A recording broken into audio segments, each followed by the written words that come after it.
A message from McAfee. Wondering why the post office is texting you or why you owe thousands of dollars in toll fees? Because someone's trying to scam you.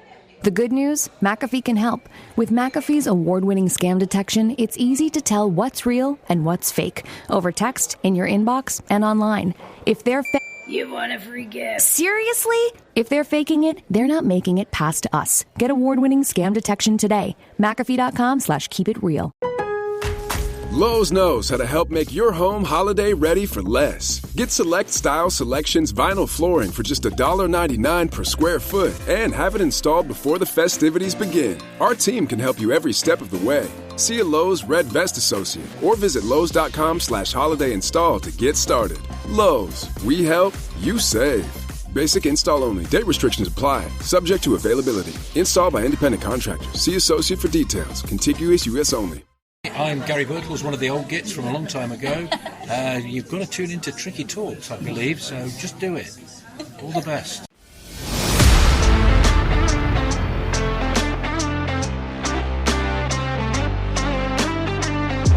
Robertson, the first time we've seen them attack them, and there's Francis! Well, that's what I've wanted to see Robertson do. And still Robertson, getting his shot in, and a goal! Robertson!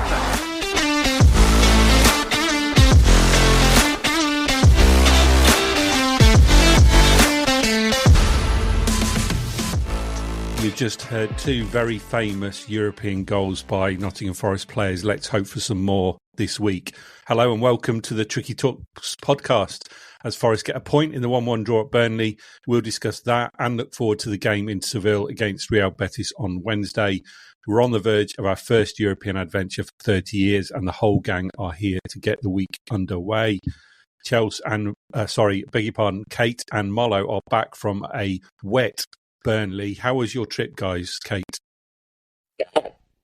Yeah, the journey home was insane. Like, just rain, the heavens had opened and it sent me a different way. I don't know if there was an accident, so I was going around all these country roads and I couldn't see in front of me, and I was thinking, this is deeply joyful, but thoughts of Spain spurred me on, and yeah, we got home safe and sound. Yeah, it's chalk and cheese, isn't it? The pouring rain at Burnley, grim up north, and then you're going down to sunny Spain, Mollo. What are the temperatures forecast for this weekend?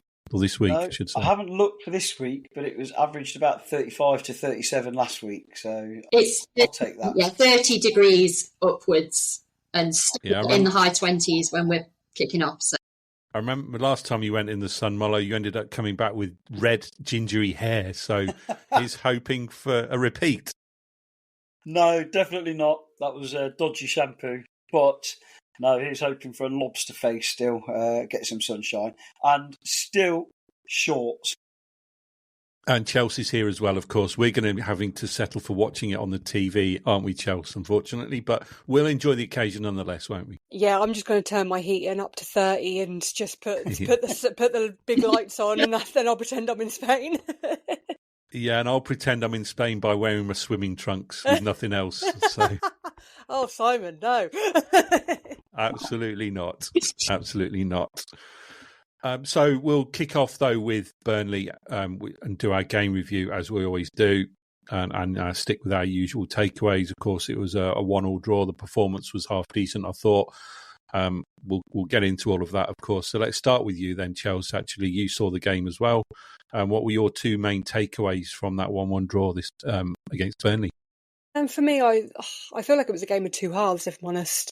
I feel like the first half, even though we got a goal, I struggled. I was very frustrated. I felt like it was, again, like what we played before, disjointed. But for me, the two takeaways, I'd say the new players that we've got, they just need to take time to settle in. And I've realised that. I don't want too much time, but I think I've realised the volume of new players that we have bought. I mean, 140 million spent. And it goes to show that there's no instant impact, I don't think, on the pitch with old and new players. And it's just, we've got an amazingly strong bench now, which we didn't have last season. I know last season I was petrified of any injuries, like from Wood or Sells, thinking, oh God, who have we got to come on for? Whereas now we do have that strong bench. We do have a strong team. They've just got to gel together. So that's my first takeaway. And then my second takeaway is that I think the new boys look good. If I'm honest, I think Jesus was fantastic. Bakwa had quite a half-decent game. And yeah, I just think roll on more games of them playing, to be honest. I did want to pick up on something you said about the new boys taking time to settle in. Mm-hmm. And on that note, I did think the new boys did make an impact when they came off the bench, didn't they? Yeah. In particular, Jesus was impressive again and nearly scored with that header. So, is that the way to go? Do you think Chelsea ease them in gradually by giving them those bench appearances and increasing their minutes? Do you think? Yeah. I think we played a lot better second half when they did come on, if I'm honest with you. I think Ange is just trying to figure out who, what, where, when, how. And he is just trying to manage his team, seeing everybody's strengths, what their weaknesses may be, who works better in a partnership together. So time will tell, but it is difficult as a new manager going in with new squad members, and it just takes a bit of time to settle in. But they did make a great impact in that second half. I was thoroughly impressed, which I didn't think I would be, if I'm honest, but I was. Yeah, it's going to take some time with so many new players. You can't give them all minutes all of the time. There's a fine balancing act there, isn't there, Chelsea, I think, to decide whose turn is it this week to get the minutes, whose turn is it next week, and because you can't play them all at once all of the time, can you? Yeah, exactly. And the thing is, you've got to keep players happy, and that's another juggling part. People don't want to be benched too often, or not getting any minutes. Hutchinson being left out of, the Europa team and thing. You just got to try and manage everybody, and we are a much bigger squad now. So it's just trying to settle everyone in, settle everything down, and then we move forward. Yeah, some good takeaways from Chelsea there, Kate. What were you were actually there, of course, and got a first-hand impression of the impact the subs made, for example, but what were your takeaways from the game? So we look more dangerous attacking going forwards, more dangerous than we're used to, I think, and that has got to be a positive. We do still need to be more clinical. We had a bundle of chances, well-worked chances, a lot of them, good creative play. However, we didn't capitalise on them, which we did touch on in the last podcast. I think I said, Ange Ball only works if you actually score the goals, which I stand by, and I think was evident in that game. But the progress is there were more chances created, which, was exciting to watch. But we looked really, really open at the back a lot of the time. And that is, I suppose, I've heard a lot of people say this is what we're going to have to get used to. That's going to take some getting used to, because you're literally like, all the way through the game, and it's exhausting. But there's my positive. Much more dangerous going forward, creating chances, good chances that are exciting. And then similar to Chelsea, the subs made an impact coming off the bench. That was good to see. I think I messaged at half time and said, I have no idea what the second half is going to look like. I don't know how anybody could know. And actually it was pretty good. The subs did make a positive impact. Jesus, obviously, massive potentially for us and very Ange Ball suited. It gives us something to build on. Everything about that gives us something to build on. I'm going to steal Mollo's little stop the rot, which I've heard from him and lots of other places. That is the perfect way to sum up that game. That's what we did. We stopped the rot. Good stuff. Is that your two takeaways, or have you got another one, Kate? I think that was two. Yeah, okay. Mollo, obviously you were there as well in the pouring rain. I guess the game wasn't as close to being abandoned like Blackburn down the way was. Fortunate Ipswich Town fans had a long way to go home for a no result, but thankfully you didn't. We did get a result. What were your two takeaways? Similar to what the guys have said, I think the only tiny thing I'd pick up on is we started the second half poorly, and Burnley looked like they fancied it for 10 or 15 minutes, and it was those subs that changed it. We were good after that. I thought we were quite good first half going forward. you can sum it up in a nutshell, can't you? And the takeaways are, they didn't make a single chance. We gifted them chances. Not because I don't think we were open at the back. I've got to disagree with that. I don't think we were open at the back. I just thought when we had the ball at the back is when we were our most dangerous to ourselves, if that makes sense. We gifted them the ball for the goal. We gifted them the ball in the start of the second half. And the other gift they got was a referee for that non-free kick when they hit the bar. I can't remember them having many other chances, to be honest. I thought Morato was superb defensively. But please stop trying to pass the ball in your own box. If that is Ange ball, do one. Just do one. It's ridiculous. And my other takeaway was return to form for Gibbs White. I thought he'd get things going. Typically, Anderson had his worst first 70 minutes for ages, but then in those last 20, the intricacy, the play, the number of chances we made.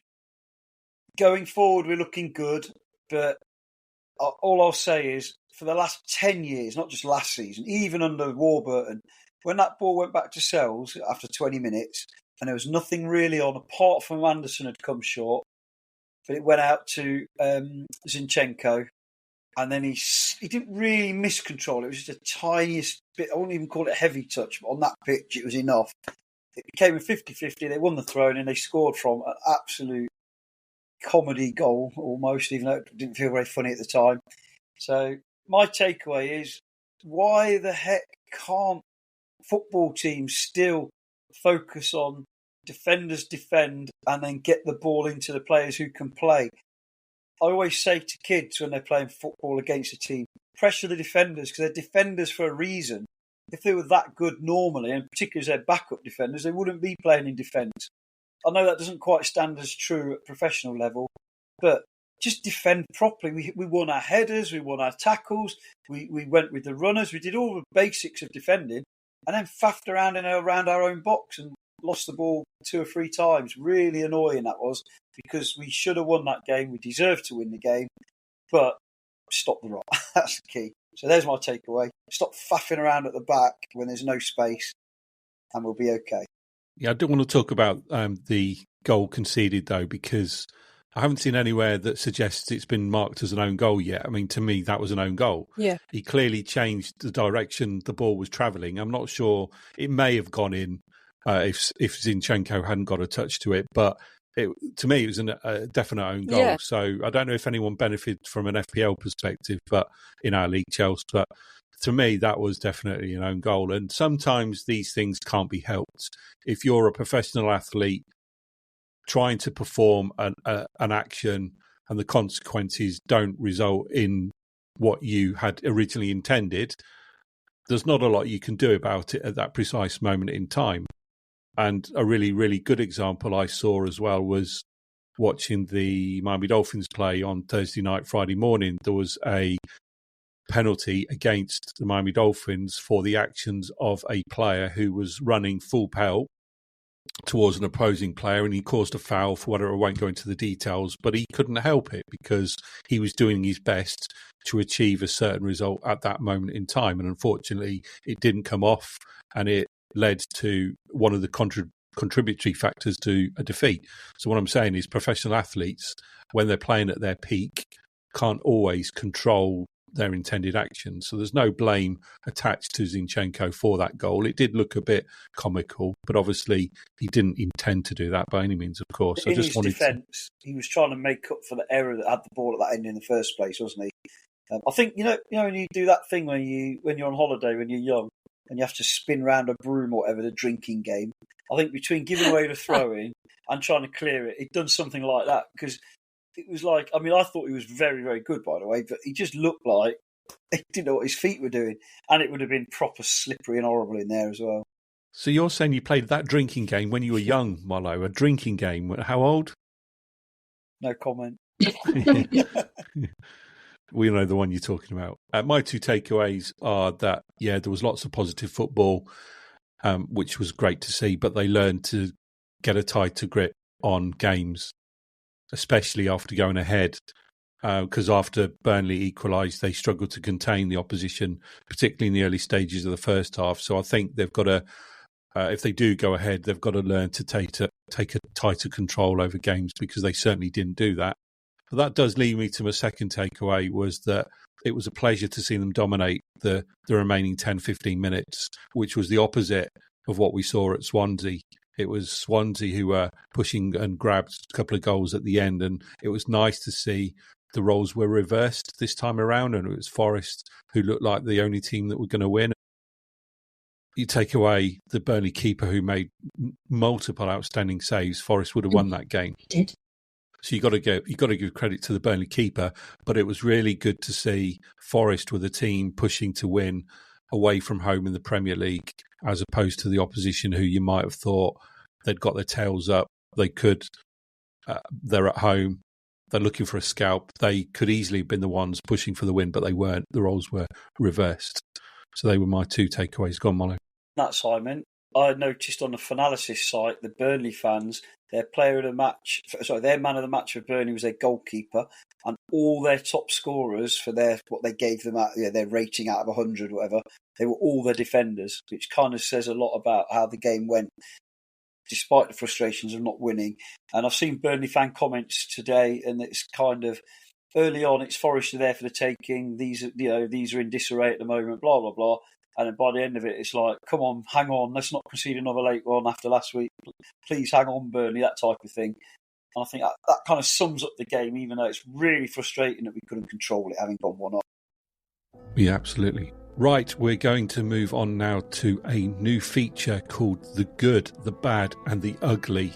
And this week, the dominoes have fallen so that, Chelsea, you are going to give us the good from Forest v Burnley. Yeah, for me, I know I've reiterated it a bit before, but it is, I'd say, the new boys, and I'm just going to say it again. I mean, when you look back, for example, I think he was brilliant. I know he was blown out of his backside towards the end, bless him, and I know that's why he got subbed off, but I thought he was brilliant. Inko, I thought he was fantastic. I have heard a few people slate him online for what happened with the goal, but to me it was a sloppy goal to give away before it even got to him anyway, and it's not his fault that I got tangled up in his legs, bless him. At least he was there at the right time trying to do something about it. I mean, Jesus, he comes on, for me, I think Wood was a bit of a ghost on the pitch for that game, and I think when Jesus came on, he made much more of an impact. So yeah, the new boys, I'm thoroughly impressed with them. So that is my good.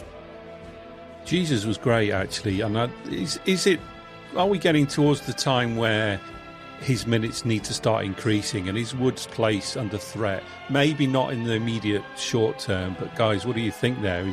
Would you be looking to play Jesus more? Yeah, I would. Yeah. And I love Chris Wood.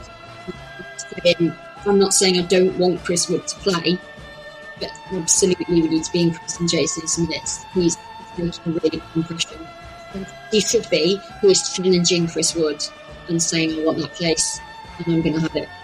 Yeah, I feel like when he came on, the team just felt more balanced because we had more of a focal point for him, and he was in the box at the right place at the right time. And yeah, like Kate said, I love Chris Wood, but I just feel like maybe he was just having a bit more of an off game in my eyes. But yeah, I think Jesus was absolutely brilliant.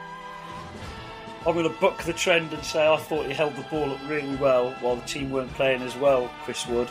And reading Burnley fan comments, obviously they would notice him. He should have scored when he got through. I think the team were far more aggressive going forward through the list of the plethora of substitutes, as it should be, against, with all due respect, the team that have been promoted. Our bench should be stronger than theirs. I think I like Jesus, and time will come. I think he benefited from the way the team were playing. I think Chris Wood would have been equally as effective in a different way in those last 20 minutes if it had been the other way around, just in his defence. Okay, so Chelsea giving us the good. Kate, you're going to give us the bad. Yeah. We gave away a lead again. I thought you were going to say the weather for a minute. There was a particular chant about Burnley's come off to Seville. Yeah, fill in the blanks. I heard that. So the bad, we gave away a lead again. And we've touched on it already. We were leading, rightfully so, and we let in a silly goal, and then we didn't get one back. We gave away a lead. We've got to stop doing that. Whether that comes from The defenders, the style of play, I don't know, but it's definitely a priority. We weren't doing that previously. There was, I can't remember what the stat was, but from winning positions, we were winning games. We need to get back to that. We've got to get ahead and stay ahead. Yeah, it goes back to what I said earlier, wasn't it, Kate, about getting a tighter grip on games, especially when you take the lead, isn't it? I mean, it might be just teething problems. It might be a sign of things to come. Who really knows? It's very, very early days to work that one out, isn't it? Okay, so we've had the good, the bad, and Mollo, you're the ugly. It makes total sense, of course. I had a few written down, but Kate kind of took the defensive faffing about as the bad. So I'm just going to stick with the build up to the conceding of the goal from when we were in no trouble to, bless him, and I thought he had a good game, Zinchenko losing the ball, giving away a cheap throw-in, which they then immediately set up and scored from. So we had ample opportunities to get some kind of a clearance. And it all ties in. The pitch was awful because of the weather, not because of Burnley. The Burnley ground, I love the old school grounds, but it's so annoying. It takes about half an hour once you're in the ground to actually get in your seat. And I'm going to say it, they won't be listening. The Burnley fans to our right, as we came in, they were seriously ugly.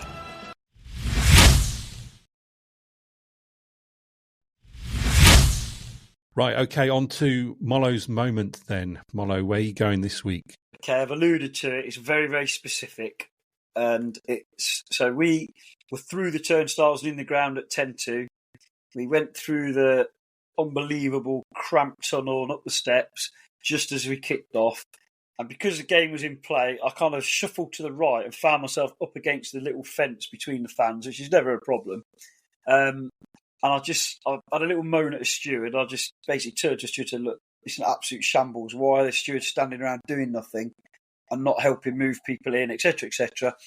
And this guy, who was older than me, greyer than me, a lot bolder than me, started shouting abuse. I can't remember exactly. He told me just to get worst effect, get in the ground, or go and sit down or whatever. And I thought, well, I'm going to, but we got a corner. I thought, I'll wait a minute, wait till the corner's gone. And of course, we scored from the corner.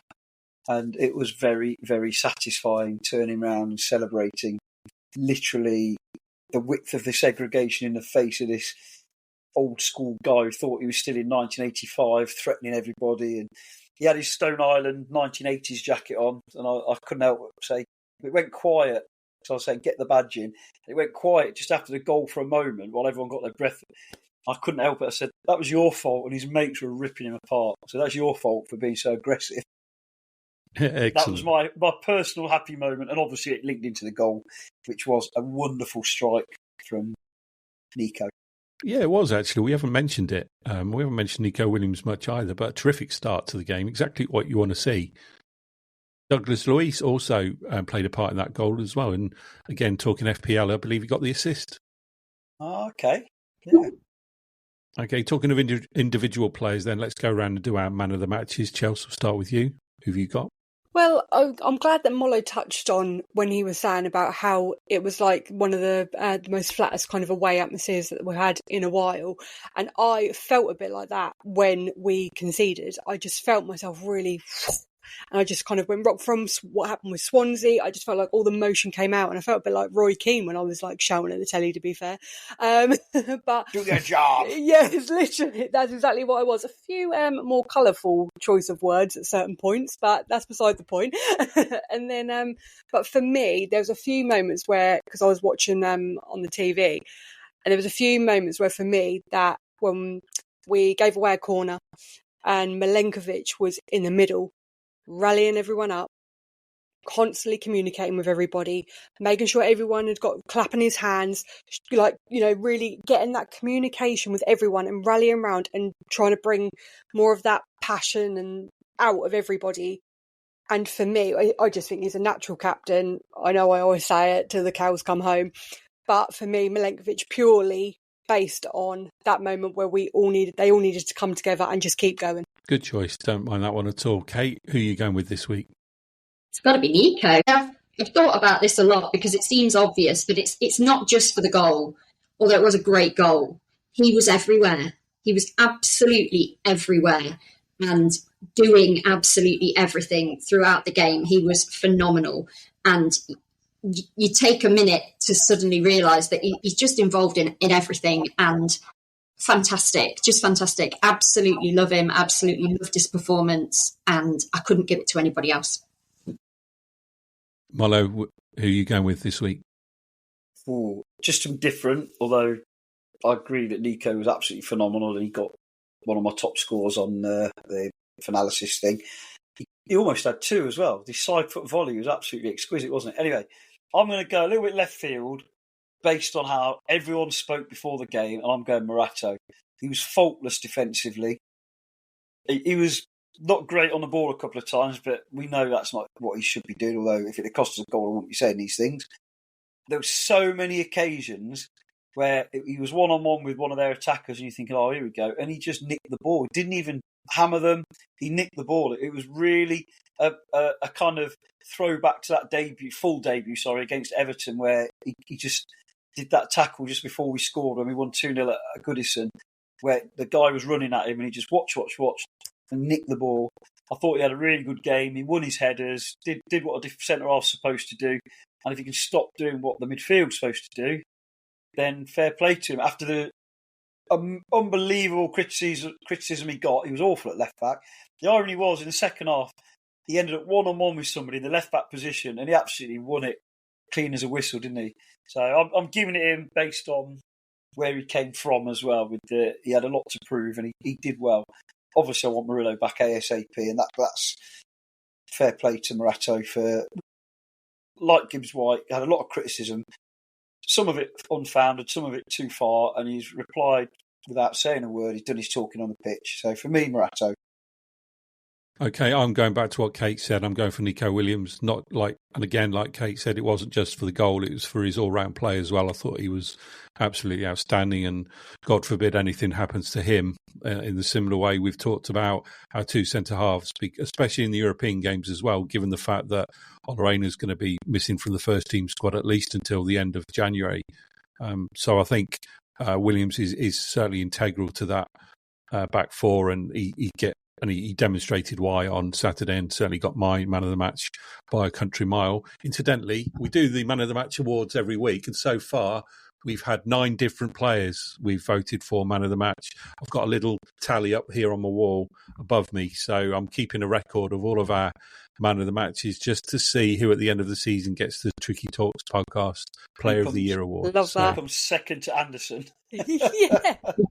Yeah, well, at the moment, Addison's in the lead, clearly in the lead, but not by as many as you think. Oh. So we'll see. We'll do a status check in a couple of months. Right, on to our quiz, Kate, this week. Have you got anything good for us this week? I've got a question. You can tell me whether it's good or not. Who is the oldest player to represent Forest? So to play. Who is the oldest player to play for Forest? Good one. I like that. Deadly silence. Are we struggling with that one? Yeah, let's park that one there as we always do, and we'll get the answer at the end of the show. Gives us a chance to have a think. So our weekly FPL update, Chelsea. Well, how's everyone doing? Well, I used my free hit this week. I thought I'm going to trial something different. I thought before I'd use my wild card, do the free hit first, and whoever disappoints me can just leave. That was my motto anyway. But I didn't do as well as I would have thought when I played my free hit. But we all are very similar in terms of points this week, which I was very, very surprised about. So I am in 23rd place in our league with 48 points that I got this week. Hey, you went up a position from 9th. Yes, you went into 8th with 48 points as well, weirdly. And then just behind you, Mr. Mollo, with 50 points. So again, we are all kind of sitting in the same ballpark. And then Simon, you're in 21st place and got 49. I can't believe I was all just like 1 or 2 points this week. It's just, it's mad. But yeah, let's have a little look who is at I'm going to go for the bottom of our league this week. Is Josh, is that Mines? That is, isn't it? Yes. Kate, who I'm guessing he's a relation to you. He's my little nephew. Oh, I'm He's sorry. decided to be doing it, so yeah, that's okay. The only way, Josh. Oh, bless him. And I love that he's called Penguin League. Yeah, That makes me even happier. Yeah. Bless him. And then I'm going to go all the way to the top, which is Mr. Jack Harrell, who is currently on 309 points, and that is my cousin. So yeah, another person. My family just seemed to go to the top and then just ridicule me about it for God knows how many weeks. So yeah, that's very irritating. But yeah, everyone got very similar points. Like even Jack, who was at the top, got 54. So yeah, everyone was very similar. But on to players. Well, if you had Sanchez as your keeper in your team, I do feel very, very, very sorry for you, because that was a -3 points. Oh no, Simon, are you shaking your head? No, I didn't have him, thankfully. I was like, oh, I said I was going to be shocked and feel sorry for you, but I wouldn't have done, Simon. I'd have just laughed. Yeah, fair enough. And then we've got top scorer with 15 points is Gravenberg. And then with 15 points, and then Iwobi with 13 points. So, did anyone play any bench boost or anything this week? I forgot to ask. No, I rolled a transfer as well at the weekend. So I've got 3 free transfers that I'm going to be using them all coming up this weekend. Yes, pending injuries. Oh, this is a tactical move, Simon? Yeah, very much so. Very tactical. Yeah. But that's all will be revealed.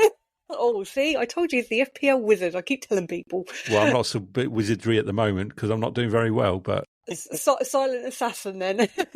Yeah, it's a marathon, not a sprint. There's plenty of weeks to go yet. Exactly. But yes, that's the FPL update for this week. Excellent. Good stuff like that. Right, on to our Real Betis preview then, and we've got quite a lot of stuff we want to go through. Kate, you're clapping your hands already.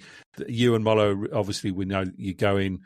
tell us about, before we get into the game itself, tell us about your build-up, Kate, in terms of your planning, your prep, where you're staying, what you're hoping to do whilst you're out there and stuff like that. I find it really difficult to talk about just because I get so excited. Tomorrow evening, late flight from Gatwick, staying in the airport hotel the first night just because we're getting so late, and then up in the morning off to our lovely Airbnb.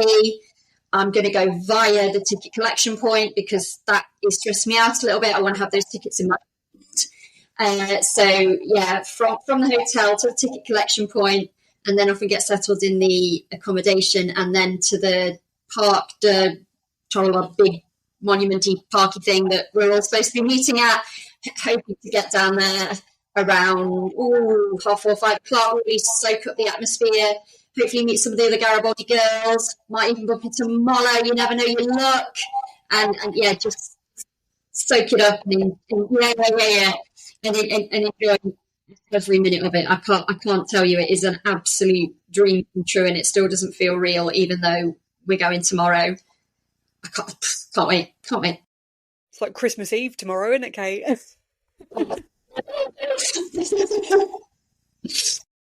Right, Molo, what are your plans? Because I know Kate's got the luxury of a pool at her accommodation. What about you? Where are you staying? When are you going? How are you going with the whole family? Stuff like that. Well, my travel agent, Ellie, has managed to secure the flights and accommodation for the ridiculously cheap price of 158 quid. So I was all set for my Flea Pit hotel. I asked her where it was last night because I was sorting out where we've got to travel to and this joke of a ticket collection thing. And it turns out it's a 4-star hotel with a pool. So that's quite good. I don't know if I'll be able to fit my trunks in, my swimming shorts in, though, with how light I'm planning to travel. Very much. We're leaving very early from Gatwick on Wednesday morning, day of the match. I wanted to make sure I did 2 days each time because of work stuff. We're going via Barcelona for cheapness, not for long, just a quick hop from Barcelona. So we expect to be in the fan park area, in the bars. Some of my mates are going out today and tomorrow, and they're going to scope out the best places. Some of them are going to the Villarreal Seville game tonight, which would be interesting. Nice. And then hopefully I'm in a perfectly fit state to enter the stadium. And It'll be like old times. I'm excited in a different way. I'm looking forward to seeing Seville on the next day. Particularly, I'll have a little one who's an absolutely stunning city. Wishing away I'll stay a little bit longer, but work and whatnot, I've got to try and keep it sensible, particularly with a week in Turkey in May, which we're going to need. So yeah, looking forward to it. It's going to be good fun, but it's going to be on so much lower key than the last time I was in Europe, if that makes sense. Not in the ground, it'll be a good atmosphere and all that stuff, but when we went out there when we were younger, you didn't have all these stupid restrictions and people went without tickets, without getting it on Sky Sports. If they're found without tickets, they could suffer this, that and the other. So, and I'm not condoning buying tickets in the home end, by the way, even though I absolutely would have done the same if I didn't get a ticket. I've got friends of family in Seville. But yeah, really looking forward to getting out there and getting behind the boys. But like Kate, I've got that little bit of anxiety. I don't like not having my ticket in my hand. Why the heck, no, we said that very carefully, we can't just pick up the ticket from the city ground with your passport? I do not understand when you've got to show your passport anyway at the ground. Absolute overkill. Shut up. Really, if our flight gets delayed or whatever, I don't know what I'm actually emailing today, but there might have been on there. What do we do if we miss the 5 o'clock deadline to pick up the ticket? Because all I'm doing is dropping my stuff off, go straight to get the ticket, then I'll be on it. So I'm hoping, all being well, I'll be on it by about 2:30, 3 o'clock. I've got Ellie to make sure I get to the right places at the right time and what have you, as she's done since she was about 14 at Forest matches. Sorry. So, yeah, really looking forward to it. Excellent. We'll look forward to hearing about your travels. And I think we've got tentative plans to do another pod Thursday morning, haven't we, this week, early UK time.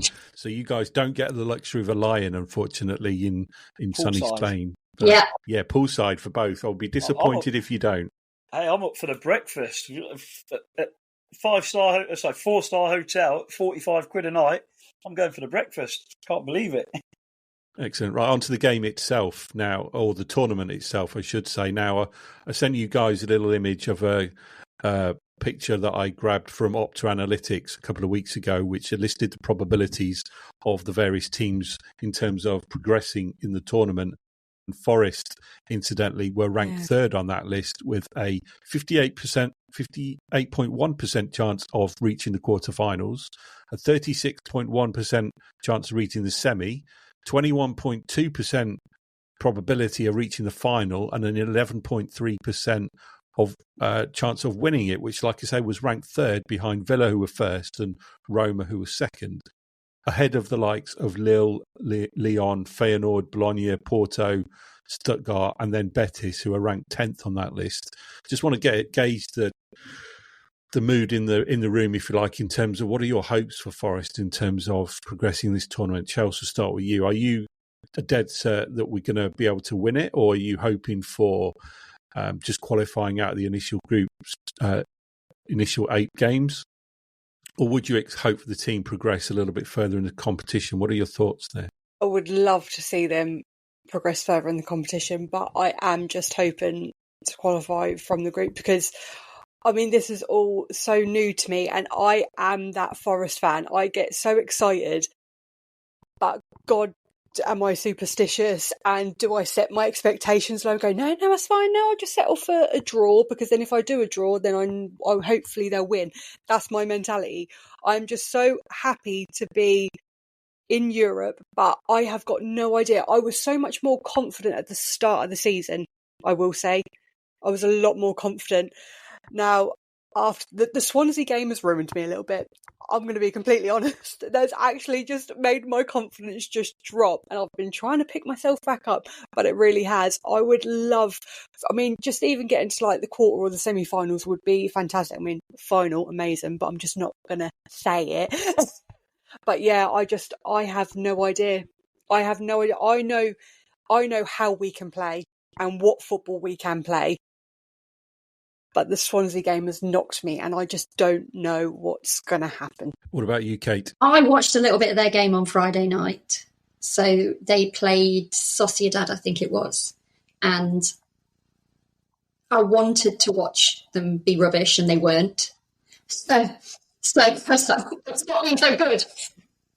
But they weren't playing us. And and we are good. We might have lost our way a little bit at the moment, but we are good. And Ange is really good at this competition. Say what you like about any of the other stuff surrounding him. He's good at this competition and he knows it. So I am reasonably hopeful. I do think it's the hardest game we've got in the group stages. I think everybody knows that. But in a weird way, that's less pressure, because whereas we went to Burnley thinking we have to get something out of this, if we don't get anything on Wednesday night, I don't think that puts us out of contention for anything. So I am hoping that we go with the mentality of we're a great football team, we've got a good European manager, the fans are going to absolutely own Seville. I cannot wait for Mull of Kintyre in that stadium and just seeing absolutely everybody as we walk around in a Forest shirt and that whole Forest family thing. It's going to be incredible, absolutely incredible. So I know what you're saying, Chelsea, about it's been a confidence knock, but I think this is separate to that. This is standalone, and I am feeling more confident. I am from a bit of positivity. So, yeah.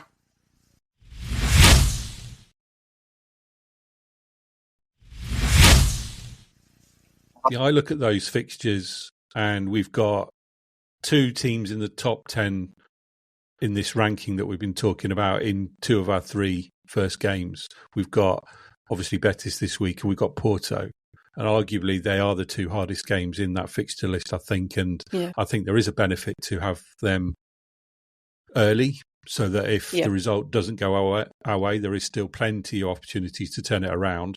However, ideally, I would have preferred to have gone into this game on Wednesday with a little bit of momentum. Yes, they have it a tiny bit in getting a draw at Burnley, but it's not been the ideal preparation. So I think where they will benefit is Ange Postecoglou and his experience and his know-how in how to tackle these games. And it's not like a lot of the squad don't have European experience either, because they do. Particularly a lot of the new boys we've been bringing in over the summer, they've all got European experience, whether that's for club or country. So I think that could also help as well in terms of getting a good result. But in terms of progressing in the competition itself, I'd be very disappointed if they don't qualify for the knockout phase after the initial 8 games. And then obviously it's a luck of the draw after that in terms of who they get. But Opta are suggesting they're quite highly ranked and they're there for a reason. So I don't think there's any reason why they can't look to do well. I would suggest quarterfinals has to be at least the minimum expectation for starters. And then you just never know. You're going to need a little bit of luck along the way as well. But quarterfinals for me, for a starter, I think. What about you, Mollo? Where are your eyes looking ahead in terms of the draw? I think we should get out of the sort of group, you know what I mean, this weird league phase that they've put together, the usual UEFA garbage. We should get out of that. And then the competition starts properly. I've got friends who haven't even bothered with the group stages in terms of away games. They're waiting until we get to a knockout. I think I'm between where Chelsea and Kate stand in terms of where we are right now, in that I don't think it's quite possible for a sporting team to stand alone in a competition, if you know what I mean. I think, but equally, Kate also said we're not as far forward as we want to be, but we are at least further forward than we were 2 weeks ago. Will that be enough to beat Betis away? I very much doubt it, but you never know. But it should be enough to get us through the group, by which time we should be in a position to compete with anyone. It's very interesting that Opta, 2 of the top 3 teams are currently sitting in the bottom 5 of the Premier League, which also brings me to who won it last year, the team that finished 4th from bottom in the Premier League. So it's horses for courses, swings and roundabouts, any other cliche you can think of. We just got to go out there and enjoy it, as Kate said, or you said, enjoy the whole occasion. And there is really not a great deal of pressure unless we do something stupid and get beat 3 or 4-0 again. Yeah, it's a bit 6-7, isn't it? 6-7. Yeah. We'll see. Right, on to Real Betis, the game itself then. Just to give you a summary of Real Betis' season to date. Kate, you mentioned you watched them at the weekend. They of course, lost 4-1 in the conference final to Chelsea last season after taking the lead. They're managed by Manuel Pellegrini, formerly of Real Madrid, Man City and West Ham. So he's very familiar with English opposition. They play a 4-2-3-1 formation. Where we're very familiar with that, of course. But interestingly, at home in that formation, they only average 50% possession. They're currently 6th in La Liga, having played 6, won 2, drawn 3, lost 1, scored 9, conceded 7, got 9 points. But they have played one game more than everybody else in that league, with the exception of Celta Vigo. I think there's another round of Spanish league games during the week, which is why they've played that game already against Celta Vigo. So they are 6th, but having played a game more. So in reality, their league position is a lot lower than that. And as Kate said, their most recent game was a 3-1 home win against Real Sociedad, who incidentally are winless this season. So they're not exactly having a great season themselves. They've scored in every game this season they've played so far, and they've only kept 1 clean sheet. And they've only got 1 win in the last 4. So, given all of that, Kate and Mollo, seeing as you're out in Spain, you are going to tell the listeners and Chelsea and I why Forest are going to win against Betis. We'll start with you, Kate. I think I've covered a lot of that already. We're going to win because of Ange, we're going to win because of the fans, and we're going to win because I do genuinely think there is less pressure. They seemed to be quite attacking from what I saw on Friday, but not worryingly so somehow. I think hopefully their style will complement our style from what I saw. If we have a style, do we have a style yet? The style we think we have, or the style we're working towards. But mostly just because I'm living the dream. This is the dream, and in my dream we win. So that's why we're going to win, because it's my dream and it's happening on Wednesday. Yeah, in my dream we win. Yeah, fair enough. Mollo, is it in your dream as well to see Forest? And you've seen them play in Europe before, and I presume you've seen them win in Europe before as well, especially away. What's your...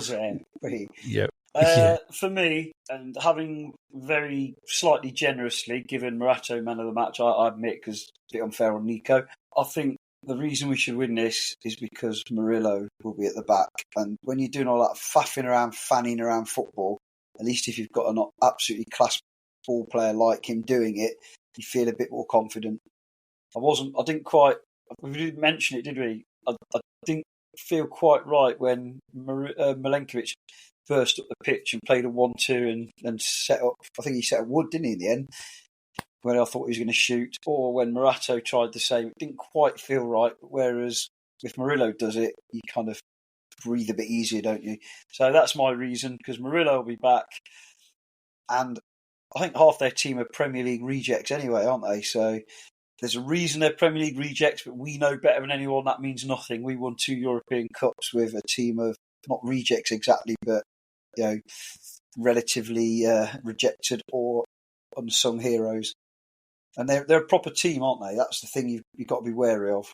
They've turned into a proper team. But I didn't realise their form was so bad this year, so that makes me feel a lot better. Thanks, Simon. I mean, obviously, Anthony is their most well-known player in terms of playing formerly of Manchester United, of course. So he's the most well-known of former English players, I think. And you've got to give them credit, though. They did get to the final of the Conference League last year, so they've got some pedigree about them. But Chelsea, you and I are going to tell the listeners and why Kate's and Mollo's trip to Seville will be spoiled with a loss, or why won't Forest win. Do you want to start, or shall I? You can start, Simon. I'm just gearing myself up. I think it's, for me, it's like it's already been mentioned, it's the most difficult fixture of all the 8 that we've got so far, arguably. And again, just to reiterate, Real Betis are experienced in Europe. They've got to a final of a European competition, and I think that experience will help. They've got home advantage as well. I know they're not playing in their usual home stadium, but they are playing in a big, noisy stadium that holds around 60,000. And I believe they've got 57,000 season ticket holders and 100,000 members. So they're used to being noisy, being partisan, getting behind their team. I think it'll be a difficult environment for that communication you alluded to earlier, Chelsea, that Milenkovic is so good at, given the atmosphere. And I think the form that Forest are in at the moment doesn't paint a confident picture of going there and winning. But that's just fact. So for all of those reasons, that's why Forest are going to find it difficult to win. Did you want to add anything else to that, Chelsea? Yeah, it's just the fact that it's all new, like not just to us, but also to the squad as well. The main thing for me is that it is how our form has gone. The players are still gelling together. For since Ange's been in charge, the games, they have been quite frustrating. They have been a bit more disjointed. And yeah, God, can you tell that I'm absolutely pooing my pants about this game? Can you tell? I'm so tense. I'm not that It's a free hit. Oh, I know. It's because I'm a sweaty mess at the moment. I'm so nervous about this game. I get it. TMI. I blame my dad. He is the most nervous Forest player I have ever come across, and he has gifted that down to me. And I am just a complete mirror image of him. So yeah, just all of the above, echoing everything that Simon has said. No, excuse the pun, but I know it was a slip of the tongue there, Chelsea. I appreciate that. But you did say your dad is the oldest Forest player. Did I? The most nervous. Yeah, sorry. And I'm thinking he's the answer to Kate's quiz question, isn't he? Yeah, he is. Yeah, that's my dad, really. Yeah. No, yeah. I do apologise there. I most definitely meant to say the most nervous Forest fan. Sorry. Oh, yeah. Imagine what it's like having Hector Bellerin and Junior Furco, whatever his name was, that played for Leeds in your team, though. It was a walking yellow card. Yeah. You look at their squad and the players who have played in the Premier League and done almost nothing. It's staggering, and fair play to them for it, I suppose. Yeah, just going back to the stadium, that is actually one of Spain's home grounds as well, I believe. So Spain do play a lot of their internationals there. So I look forward to hearing what you think of the stadium Does when you anyone come back. know how many it holds? 60,000. 60. Wow. Yeah. Okay. Yeah. So the fact that we're, away to that, you'll still hear noisy. us. You'll still hear us, guys. Yes. Yeah. We'll be listening out. There'll be enough Forest fans in the home end to drown them out anyway. Okay, on to predictions then. Where are you going with your predictions? We'll start again with you, Molo.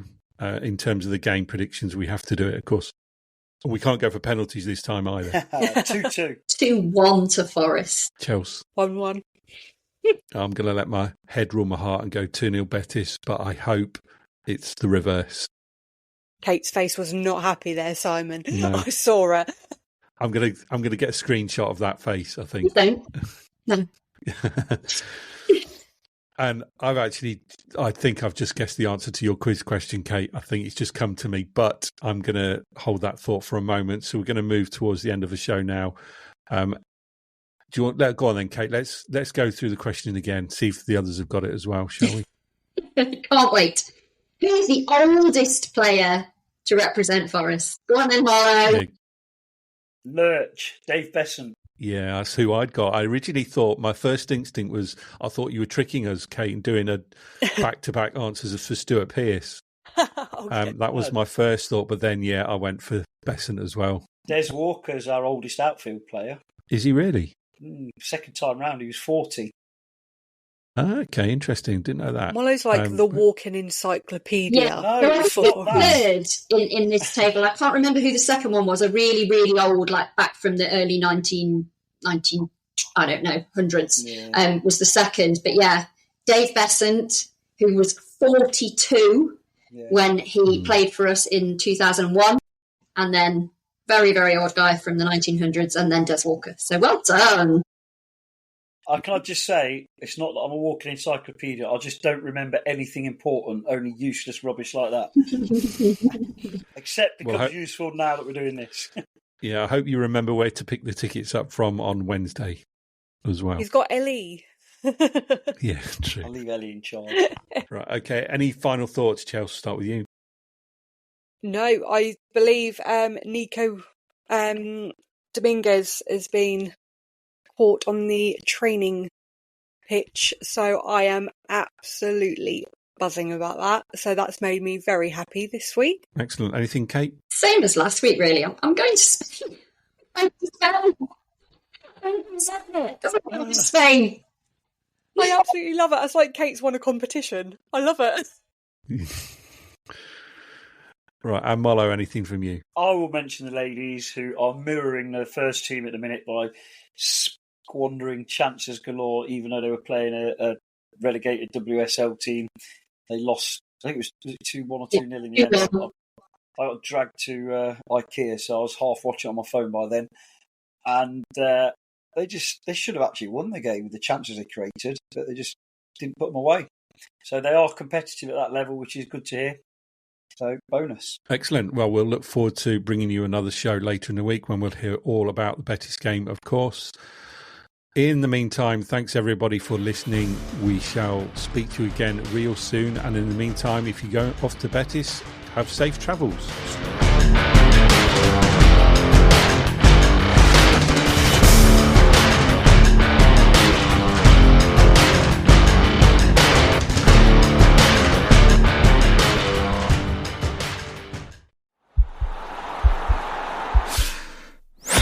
This podcast is part of the Sports Social Podcast Network.